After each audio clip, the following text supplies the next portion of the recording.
Bienvenue à un autre épisode de Entre deux versets. J'ai avec moi autour de la table Pedro. Bonjour. Lydia. Bonjour. Eliana. Bonjour. Aujourd'hui, on va adresser un sujet que j'apprécie énormément parce que, je pense que c'est pas un secret que je suis chrétien, que vous l'êtes aussi. On va parler de la Bible, plus précisément dans un contexte où nous croyons que c'est un livre qui est pas comme les autres. Et peut-être pour lancer l'échange, je serais curieux de savoir à quel moment, quand vous réfléchissez dans votre mémoire vive, le premier contact que vous avez eu avec ce texte, ce récit qu'on appelle la Bible. Je peux commencer, je peux te dire. Moi, en fait, ça a commencé très jeune parce que les histoires qu'on lit avant de s'endormir, moi, c'était les belles histoires de la Bible. Donc, ça a commencé très tôt. Oui, il y avait une série de livres, les belles histoires de la Bible. Exact. C'est quelque chose que j'ai eu également dans mon enfance. Donc, Ouais. ça fait partie de ma vie depuis très longtemps. Et toi, Liana?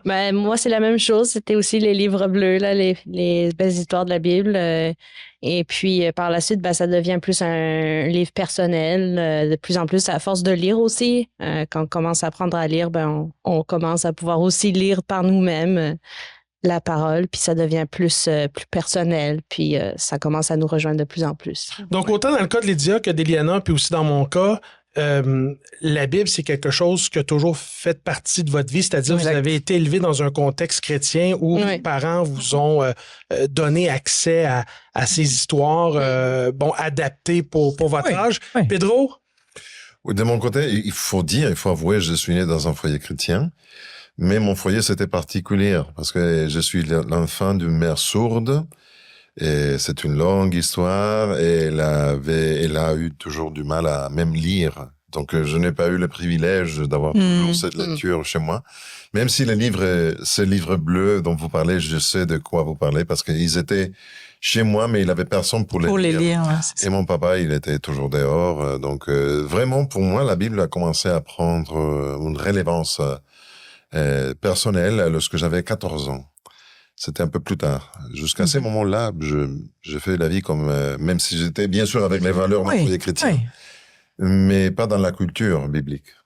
Et c'est quand même particulier parce que, on a été élevé dans un contexte où, très jeune, on a été enseigné que c'est un livre qui n'est pas comme les autres. Mm-hmm. Et donc, en fait, c'est difficile pour moi de mettre dans la tête de quelqu'un qui a été élevé dans un environnement où finalement la Bible n'était pas présente, la religion chrétienne n'était pas présente.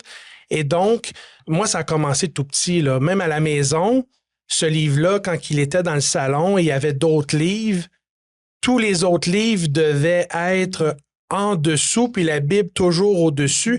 Même le rapport avec le livre en tant que tel, tout petit, ça m'a été enseigné d'avoir un grand respect. Il fallait manipuler ce livre-là avec beaucoup de délicatesse. Je ne sais pas si vous avez vécu des expériences similaires. Oui, similaires, mais dans le sens où, oui, c'est bien d'avoir le livre comme ça sur la table du salon où ça, c'est comme un livre sacré, on va le dire.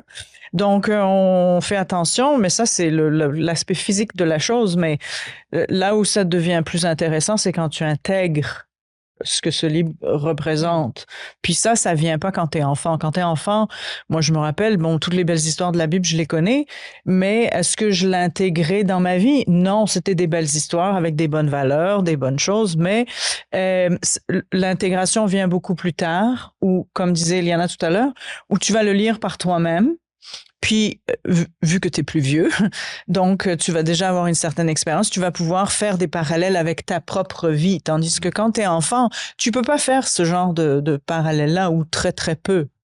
Donc, un des arguments que tu présentes, si j'ai bien compris, au niveau du fait que c'est un livre qui n'est pas comme les autres, c'est un livre dans lequel on peut mettre notre confiance, c'est que non seulement on te l'a enseigné, mais à un moment donné, dans ta vie, il y a eu une période où tu as choisi toi-même de l'intégrer et de faire l'expérience du message qui s'y trouve. Bon, c'est sûr que c'est plus facile pour quelqu'un comme moi ou comme n'importe qui ici parce que on a tous eu on a baigné dedans, c'est puis ça. on a vu les gens autour de nous qui, eux, avaient un grand respect pour ça puis s'inspiraient beaucoup de ce qui était écrit dans le livre.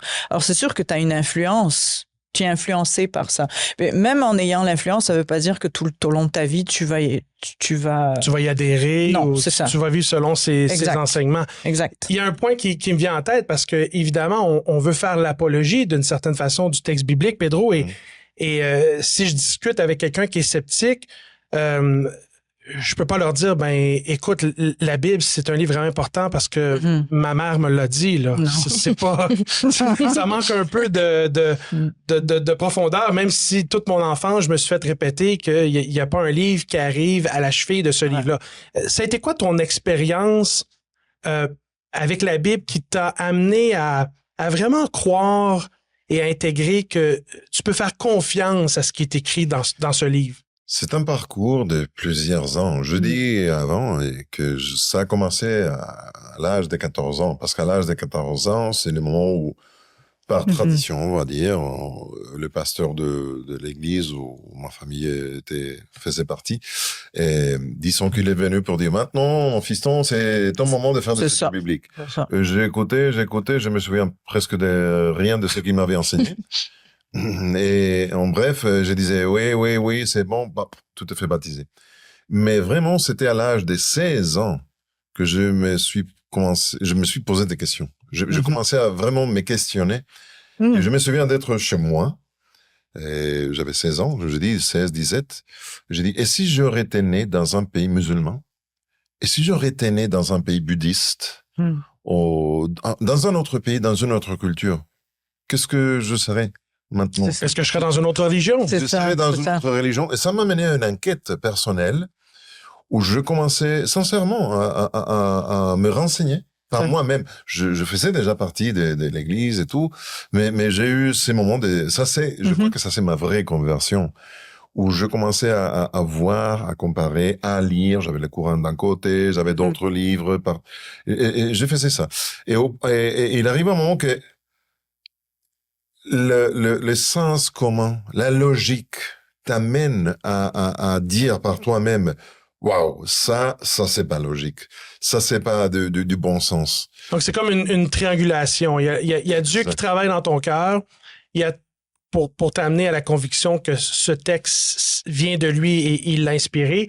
Il y a toi qui est dans tes réflexions personnelles, te pose des questions.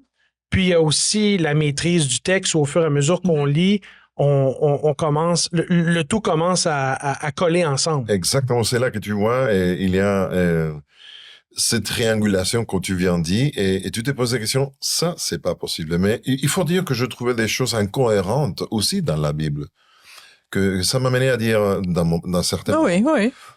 Je vois des choses qui ne vont pas non plus dans la Bible par rapport au Coran ou d'autres livres, comme je vous ai dit, j'avais plusieurs, j'avais pas.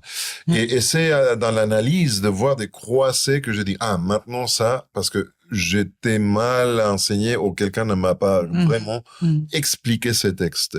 Et à la fin, tu trouves une cohérence dans la Bible qu'il n'y a nulle part ailleurs. Exact. Et la toute première que je retrouve, c'est justement que c'est un livre qui a été écrit par au moins 45 personnes différentes.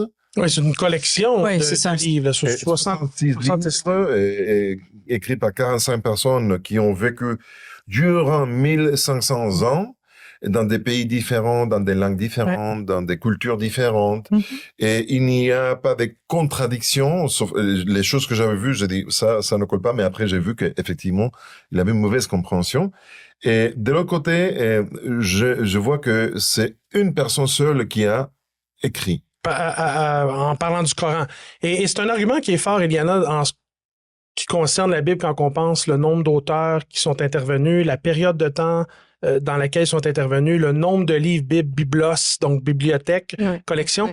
Mais on a chacun nos raisons individuelles pour lesquelles on s'attache à ce livre et on croit fondamentalement que c'est la révélation de la vérité de Dieu.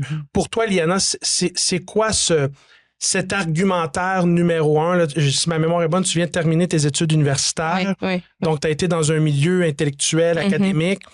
Quelqu'un te pose la question, Liana, pourquoi est-ce que tu crois à la véracité de la Bible? Ce serait quoi, toi, ta meilleure réponse?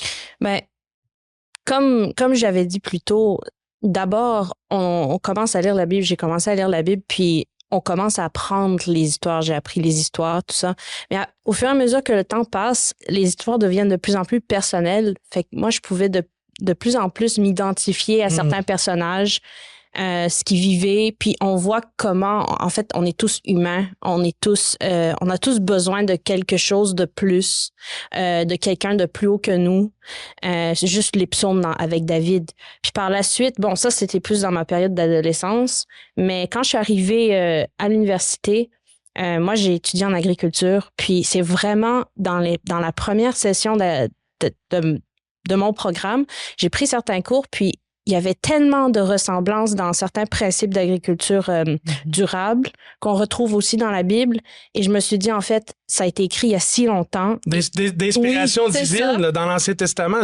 Dieu va leur dire comment faire certaines choses. Donc, par exemple, la mise en jachère après un certain nombre d'années, ça, aujourd'hui, on voit ça que, en fait, ça c'est prouvé. Il y a eu bien nombre d'études scientifiques qui prouvent que ça a un énorme bénéfice. C'est vraiment bénéfique là, pour le sol, pour redonner de la vitalité au sol par la suite après un certain nombre d'années. Donc, on retrouve ça dans Lévitique 25, verset 4. Puis, quand j'ai entendu ça dans mon cours d'université, j'ai fait, c'est vraiment spécial. C'est vraiment une chose, là.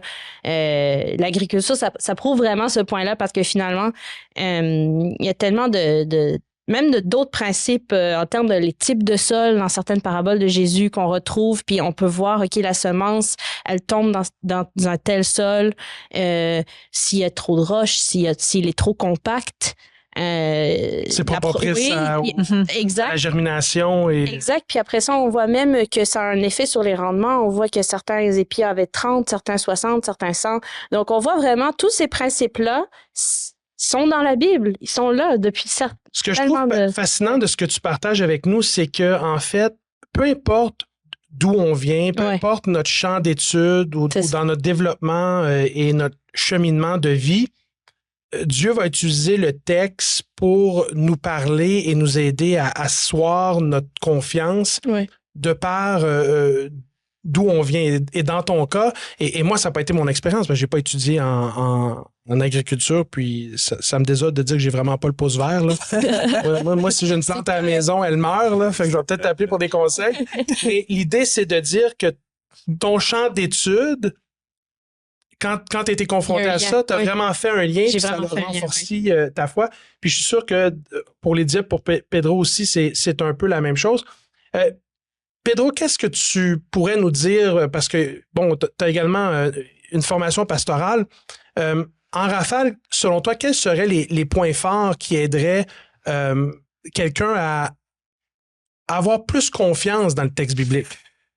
Si je peux dire quelque chose juste avant de ce que tu... Vas-y, les dire. Dans le sens où, moi, je vous écoute, puis je me dis que finalement, c'est le livre qui est le plus vendu au monde, hein, on le sait. Ouais. Puis, ça, c'est une statistique incontournable. Exactement. Ça en dit beaucoup. Même si tu y crois pas, ça reste que c'est un livre de référence, parce que les archéologues s'en servent.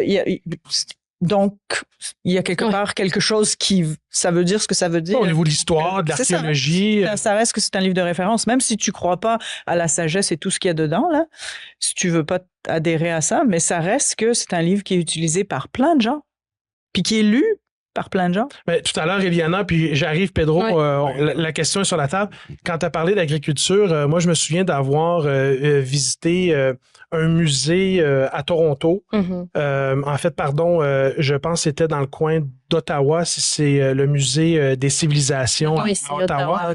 Puis, il y avait une exposition sur toutes les technologies qui étaient utilisées pour l'enfouissement des déchets. Et là, on faisait un peu la chronologie. Et quand je suis arrivé au début, parce que c'était un peu du reverse engineering, on partait de ce qu'on faisait aujourd'hui, on reculait en arrière.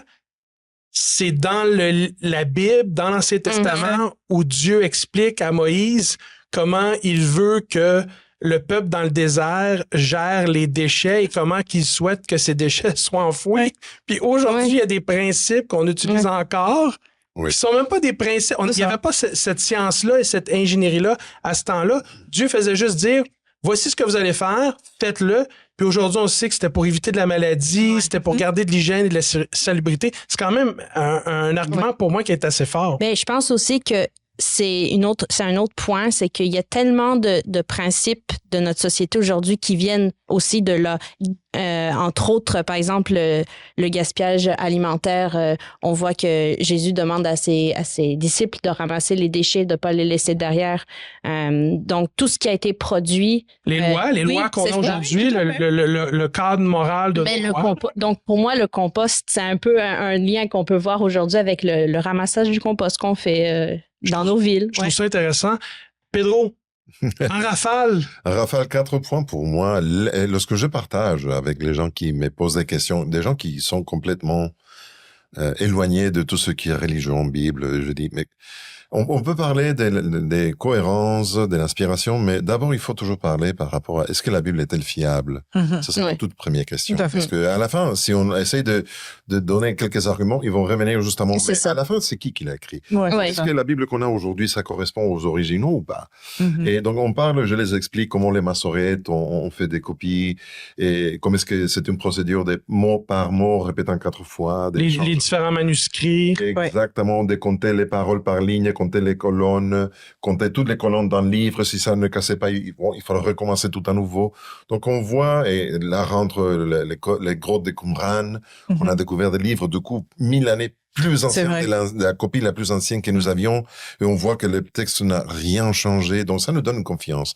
Et ensuite, c'est les évidences internes. Il y a de l'information là, dans la Bible, que j'aime dire que c'est des évidences, pas des preuves, mais des évidences scientifiques qui nous montrent justement des choses que la Bible affirmait, mais que l'être humain croyait par la foi, mais qui n'avait pas les moyens de démontrer par soi-même. On n'avait pas encore découvert scientifiquement ces affirmations. Exactement. C'est ça. Pas les moyens technologiques, ni la technologie, ni la connaissance pour arriver. Donc, par exemple, le livre de Job qui parle déjà de que la Terre est ronde, suspendue dans les vides. On parle de Galiléo, on parle de que la Terre est ronde, Pluton même.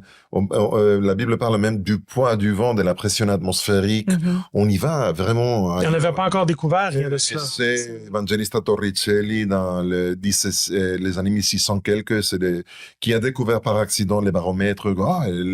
Tu vois, toute cette idée. Je pose toujours la même question. Alors, c'est qui a révélé à ces hommes-là qui n'avaient la connaissance ni les moyens? Pas du tout. C'est chose que l'être humain l'a pris 2000, 3000 ans, 3500 ans pour arriver à cette connaissance par ses propres moyens. Alors, comment est-il possible qu'il puisse avoir cette infusion, cette inspiration pour dire les choses sont comme ça? Et ils disent là, quelqu'un m'a révélé, quelqu'un que la Bible appelle c'est Dieu qui t'a dit. Alors, dis-moi, si ces choses, on l'a cru par la foi, et après, on a vérifié par nous-mêmes. Quand ça arrive une fois, c'est une chose. Quand ça arrive de façon répétitive, là, au niveau de la probabilité, on est obligé de se dire, il y a quelque chose en arrière qui est une source de révélation et d'inspiration. Ça, c'est le point. Donc, le point, c'est justement aussi ça. Pendant quelque temps, était foi. Maintenant, c'est un fait scientifique évident. Les choses qui nous restent encore pour prouver de la Bible, et que on le croit par la foi, un jour, je suis sûr et certain qu'on va bien comprendre. Donc, je les accepte parce que la règle me montre que ce que je croyais, que nous avons cru pendant des siècles, on l'a validé. On l'a validé. Ce qui reste doit être valable aussi. C'est ça. Et j'ai eu l'opportunité d'étudier la théologie. J'ai eu cette possibilité qui m'a permis de découvrir différentes facettes du texte biblique sur lesquelles je peux asseoir ma foi, mais on a chacun des sphères d'intérêt différents. Lydia, pour toi, pourquoi est-ce que la Bible, c'est important? Pourquoi est-ce que tu y crois? Et dans le fond, la réponse que je cherche, c'est pas nécessairement une réponse ancrée dans l'histoire ou l'archéologie ou la validation scientifique. Ces choses-là sont importantes, mais c'est plus au niveau personnel. Dans ton cas, toi, qu'est-ce qui fait que tu as choisi d'adhérer à ce texte? Ben d'abord, parce que, comme je dis, c'est un texte que, un peu comme Pedro disait, à l'adolescence, on se pose plein de questions, puis on remet un peu des choses en question. Puis bon, j'avais des cours de philo, donc entre les deux, mon cœur balance, là, on ne sait pas trop quoi choisir. Mais bon, avec le temps, tu te rends compte que finalement, ton expérience, bon, tu as une vie de prière aussi, si tu lis la Bible, donc tu pries, tu demandes à Dieu de t'éclairer aussi, parce qu'il y a des choses qui peuvent parfois, moi je sais que il y a certains livres que j'aime pas, je les aime toujours pas, parce que je trouve qu'ils sont violents, agressifs et autres, mais bon, je comprends tout le contexte là, mais par plaisir, je vais pas aller. Toutes les guerres dans l'Ancien Testament. Ouais, c'est ça, ça me plaît pas. Passer par-dessus. Je passe par-dessus, ouais, c'est ça. Mais au niveau de tout ce qui est sagesse, tu sais, j'aime beaucoup les proverbes, j'aime beaucoup ces choses-là. Donc, je trouve ça très inspirant. Donc, pour moi, c'est toujours quelque chose qui m'a accompagnée. Alors, et ça me donne un équilibre. Alors, si tu me demandes ce que ça représente pour moi, c'est ça. C'est un équilibre au point de vue de la véracité. Tout ce que, à travers la prière, à travers aussi les expériences de ces grands hommes et grandes femmes qui sont nommés dans la Bible, ils ont aussi vécu des choses similaires à ce qu'on vit aujourd'hui, sûr dans un autre contexte, mais le gros de l'expérience ressemble parfois à des expériences qu'on peut vivre nous-mêmes. Et on voit que eux s'en sortent en appliquant certains principes, en avançant par la foi, par la prière, par tout ça. Donc, pour moi, c'est un livre qui m'a toujours inspiré. Ça m'a toujours accompagné. Ça t'accompagne, ça t'inspire, ça te soutient. Oui, c'est ça. Moi, dans mon cas, en fait, et des fois, cet argument-là, c'est un couteau à deux tranchants ou une épée à deux tranchants parce que moi, en fait, c'est le côté transformateur de la Bible. C'est l'enseignement que Dieu veut nous transformer, puis à travers le texte, on découvre Dieu, puis on découvre la façon dont Dieu peut nous transformer. Et moi, j'ai fait cette expérience-là au début de la vingtaine. Avant ça, c'était juste de l'information, de la connaissance. C'est-à-dire que tu l'as pas intégré. La Bible était dans ma tête. Je les connaissais, les histoires, là, ça m'a été raconté puis répété. Là, c'était quelque chose. Là. Mais quand on en fait l'expérience personnelle, là, c'est une toute autre histoire. Là. Puis je me rappelle, là, il y a un film, là, les Chroniques de Narnia. Là. Oui. Puis là, à un moment donné, là, les enfants, ils sont dans le gros manoir. Puis là, ils rentrent dans le garde-robe. Puis là, ils parlent que... si tu crois vraiment, quand tu vas arriver au bout du placard, tu vas traverser dans le monde de Narnia, puis ça se fait par la foi. Mais tant que tu n'as pas traversé dans le monde de Narnia, puis c'est C.S. Lewis qui a écrit ça, puis lui, il voulait mettre l'Évangile dans ces histoires-là. Ben moi, c'est quand j'ai traversé, là, c'est comme si je suis arrivé à une autre expérience, et là, c'est comme si mes yeux se sont ouverts. Pas que je me suis pensé meilleur que les autres. C'est vraiment une expérience que je me suis dit, OK, là, ce que ces gens-là décrivent dans la Bible, moi, je viens de le vivre. Et pour moi, ça est devenu un argument très fort. Pedro, je vois que tu as ta Bible ouverte. Aurais-tu la gentillesse de nous amener dans Luc chapitre 24? Oui. Luc chapitre 24. Puis, on va lire le verset 27. Puis, après ça... peut-être juste te donner un peu de contexte parce que j'aimerais ça qu'on commence à parler de Jésus un petit peu là, alors que le temps nous presse, ramener ça là, vers la centralité du message. Oui, le contexte, c'est justement que les disciples qui se déplacent, qui marchent vers Emmaüs, et Jésus est déjà ressuscité, et ils sont en train de discuter dans les chemins, regarde, c'est dommage, toutes les choses qu'on a vues, on avait de l'espoir que Jésus devienne le roi d'Israël, mais on a échoué. C'est là que Jésus rejoint les disciples, et une fois qu'il était avec eux, et le verset 25 nous dit, et il commençant par Moïse et par tous les prophètes, il leur expliqua dans toutes les Écritures ce qui les concernait.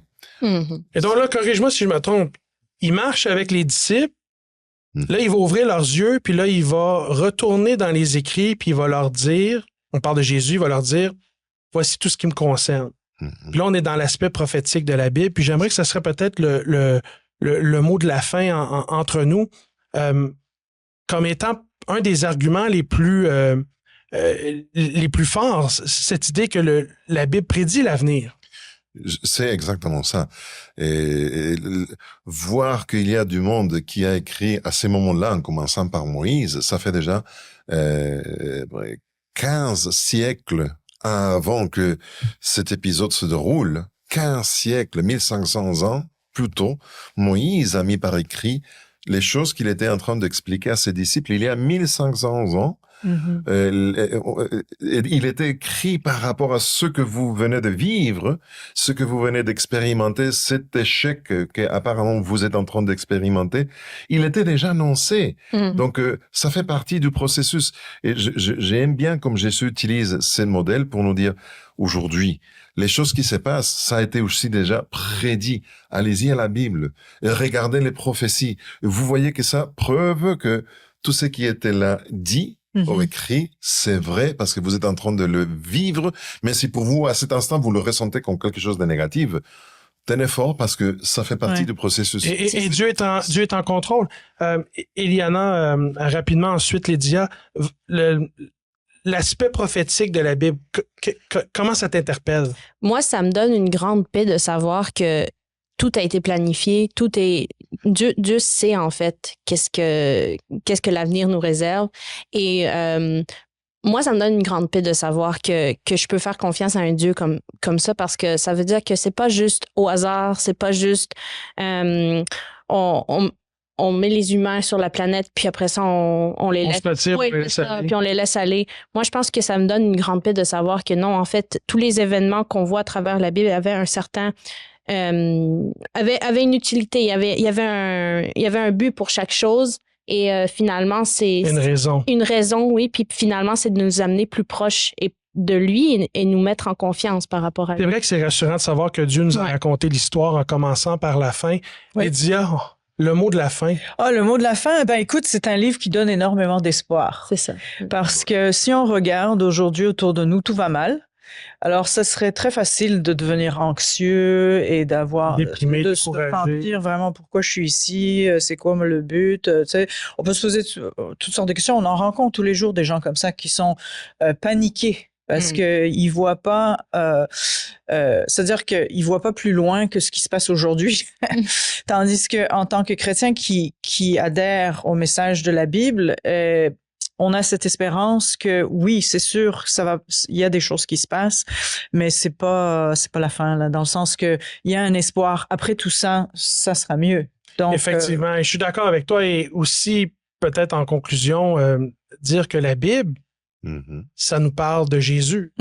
Et cette révélation de Jésus, c'est l'amour que Dieu a pour l'ensemble de l'humanité, pour vous et pour moi, et son grand désir qu'on soit en relation avec lui, qu'on vive cette transformation pour être bien ici et maintenant, malgré le fait que ça va pas toujours bien autour de nous, de savoir que Dieu est en contrôle, et aussi d'avoir cette espérance, comme ça a été dit, que on va être avec Dieu pour l'éternité. J'aimerais vous remercier pour l'échange d'aujourd'hui. C'était fort apprécié de ma part, et au plaisir de se revoir pour un autre épisode Entre deux versets. Au plaisir. Au plaisir, Patrick.